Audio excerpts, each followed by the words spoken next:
Bonjour Cindy, comment Bonjour vas-tu? Marie, ça Comment tu va? vas? Ça va et toi? Moi, ça va super aussi. Est-ce que tu peux te présenter, me dire qui tu es? Oui, avec plaisir. Donc moi Marie, je suis Cindy, j'ai 32 ans, j'habite à Brive en Corrèze et maman d'un petit enfant de 4 ans et demi. Et j'ai commencé effectivement le closing depuis 2021 Mhm. maintenant, donc ça fait un petit peu plus de 5 ans. Que je fais du closing et aujourd'hui, je vis uniquement de cette activité. Qu'est-ce qui a fait que tu t'es lancée dans cette activité justement? Parce que j'étais éducatrice sportive et je travaillais dans les métiers du sport et j'avais un travail qui était assez prenant sur mes semaines, mes soirs et mes week-ends. Et à l'époque, j'avais pas d'enfants. Et il y a eu aussi la période un petit peu Covid qui a fait que j'ai eu pas mal de petits déclics qui se sont installés à ce moment-là. Et petit à petit, en fait, il y a eu des situations dans mon environnement professionnel qui a fait que je ne me voyais même pas avoir un enfant dans ces conditions professionnelles. Donc, petit à petit, j'ai cherché un moyen de pouvoir m'émanciper et trouver une activité, en fait, qui me permettrait de pouvoir me sortir, en fait, de cette situation très énergivore au niveau du travail. Et c'est comme ça qu'en fait, j'ai intégré le closing qui, au démarrage, était vraiment en plus de mon activité, bah, le temps aussi que ça démarre. Et ensuite, ce qui m'a permis de pouvoir... Entre-temps, j'ai eu mon fils et du coup, bah, forcément, ça n'a fait que repositionner le fait que je voulais plus de temps aussi pour moi et trouver une organisation professionnelle qui fait que je peux choisir les heures avec lesquelles je veux travailler et profiter vraiment de ma famille à côté. Et donc j'ai réussi à un moment donné à effectivement quitter mon travail pour vivre à 100% du closing. Mara, tu faisais combien d'heures par semaine dans ce métier? Je faisais 8 heures par semaine en moyenne. Ça peut arriver, ça peut arriver sur mes périodes de congé que je faisais un peu plus. Il y a des semaines où j'avais pas mal de réunions niveau boulot où j'en faisais vraiment quasiment pas. Donc en moyenne, ça fait 8 heures par semaine, donc c'est quasiment 1 heure par jour. Et qu'est-ce que tu as aimé dans ce métier justement? Le côté que j'étais vraiment dans l'aide, euh, d'aider vraiment les personnes à croire en leurs rêves en fait, parce que je suis passée par le même process et je sais que c'est possible parce que je l'ai vécu. Donc c'était pour moi en fait une évidence, Marie, en fait, de pouvoir être convaincue que je peux aussi aider une personne à croire en la vie qu'elle veut. Donc en fait, oui, c'était au début du travail en plus en complément, mais Mhm. je le faisais vraiment avec passion en fait. Donc je trouvais que c'est pas que je servais réellement à quelque chose, mais en fait j'avais un réel impact. Comment tu t'es sentie la première fois où justement une personne t'a fait confiance? Bah alors, tu as trouvé ça trop bizarre, mais je crois que le premier call que j'ai eu, j'ai Ouais. closé. Et honnêtement, je ne m'y attendais pas. Ouais. Je tairai son nom parce que bah forcément, je peux pas, mais je me rappelle tellement. Euh, J'étais en panique, comme, comme au début. Ouais, c'est clair. Mais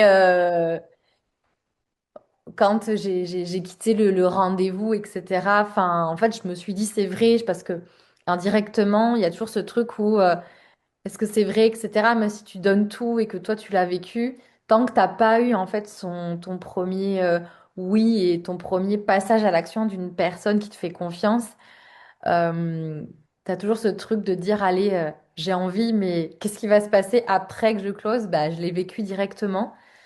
Donc, bah, j'ai l'impression de m'aider et de devenir constamment une meilleure version de moi-même. Mais aussi dans ma tête, je me dis, Cindy, à ton niveau, tu as aussi aidé en fait dans ce monde une autre personne. Alors peut-être que c'est une aiguille dans une botte de foin, mais à mon échelle, j'aide quelqu'un à transformer sa vie.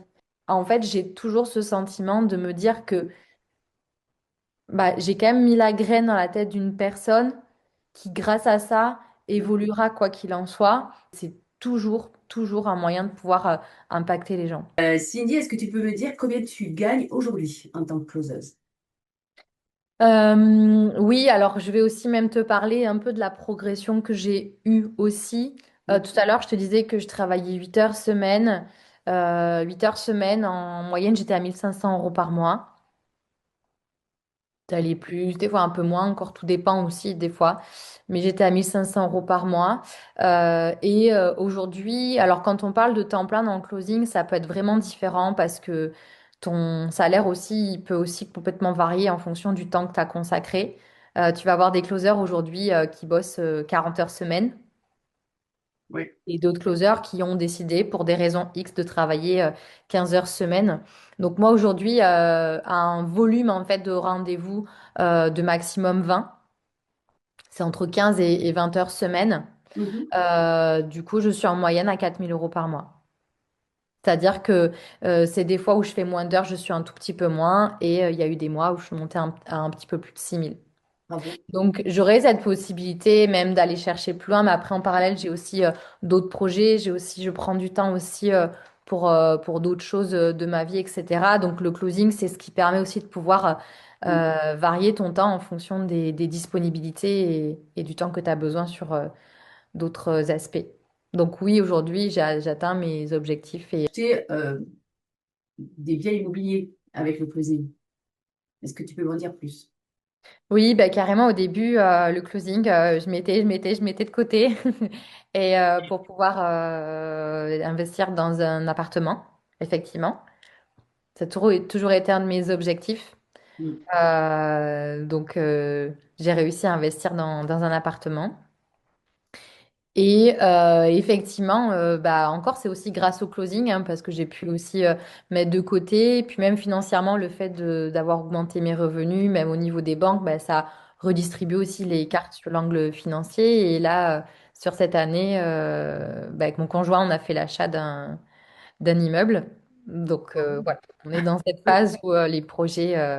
C'est pour ça que du coup, quand je dis qu'il y a des périodes où j'ai besoin d'un peu plus de temps, oui. et quand il y a des travaux, la gestion des travaux, etc., ben, le closing est totalement une activité qui s'adapte aussi à ton quotidien et aux projets qui sont Avoir en du cours. temps? Ce que les gens aujourd'hui assimilent au closing, c'est ils se voient rentrer dans un magasin, qu'on vienne les chercher pour savoir s'ils ont besoin d'aide, etc.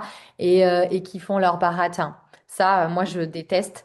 euh, et ça n'a absolument rien à voir avec le closing.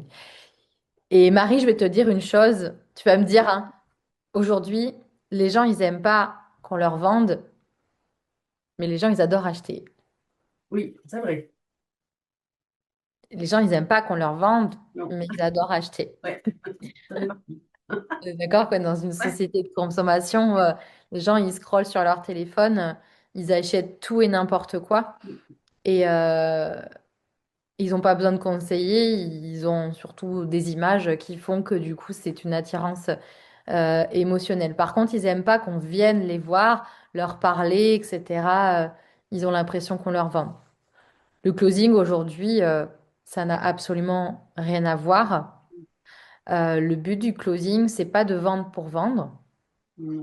parce que comme tu le sais, ça n'a pas d'intérêt d'accompagner des personnes euh, en qui le programme que tu as ne lui correspond pas.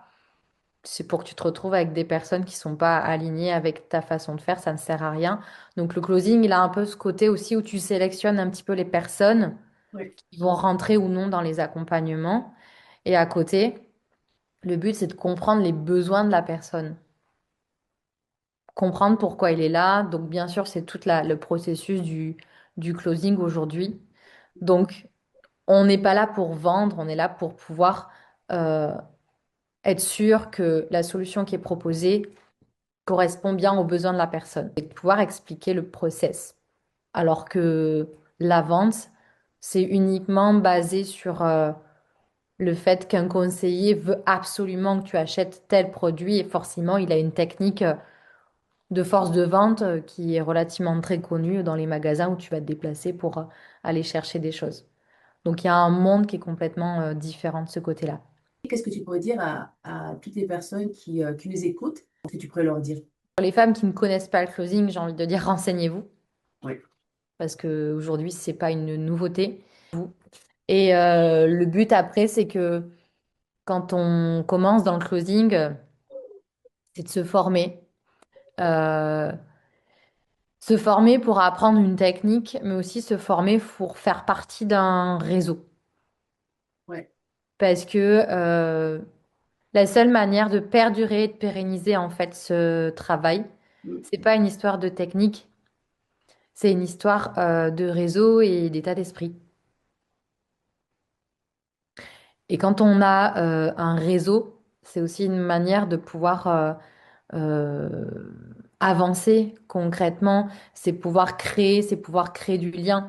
Parce que même si c'est un travail à ton compte, tu as besoin des autres aussi pour pouvoir avancer. Tu as besoin de travail d'équipe, tu as besoin de travailler quotidiennement avec aussi d'autres personnes pour pouvoir avancer. Donc, renseignez-vous d'abord sur le closing et après, trouvez un environnement qui correspond à vos valeurs. Formez-vous et surtout passez à l'action. Qu'est-ce que tu pourrais dire sur casting closing et l'accompagnement de... Avoir fait divers environnements de closing, Marie, comme tu le sais, Mhm. ce que je trouve chez Casting Closing, à la différence, c'est que ne rentrent que les personnes qui ont envie de devenir des guerriers. Venir ici juste pour dire moi je veux juste générer de l'argent, ça va être facile, etc. Euh, je sais que ça fait pas partie de tes valeurs. Je sais que les personnes qui viennent chez Casting Closing, c'est les personnes qui réellement sont prêtes aujourd'hui à travailler pour pouvoir avoir la vie dont elles rêvent concrètement. Parce qu'il y a une réalité derrière le closing. Et c'est sûr qu'elle fait fuir aussi beaucoup de personnes au démarrage. Mais on préfère être clair en fait dès le départ avec les personnes en disant que les choses ne seront pas, ça sera pas le monde des bisounours comme peut-être le font croire beaucoup de personnes. C'est qu'il va y avoir bien sûr des remises en question, il va y avoir du travail. Et en fait, chez Casting Closing, on t'accompagne du début jusqu'à la fin, même sur la suite après, pour pouvoir vraiment t'émanciper vers la vie que tu souhaites. Donc, il y a du travail, mais que le travail, il paye à partir du moment où on en rentre dans un environnement qui est aligné avec nous, le travail paye. Donc, chez Casting Closing, aujourd'hui, c'est que des femmes, c'est que des femmes, Marie, qui ont aussi,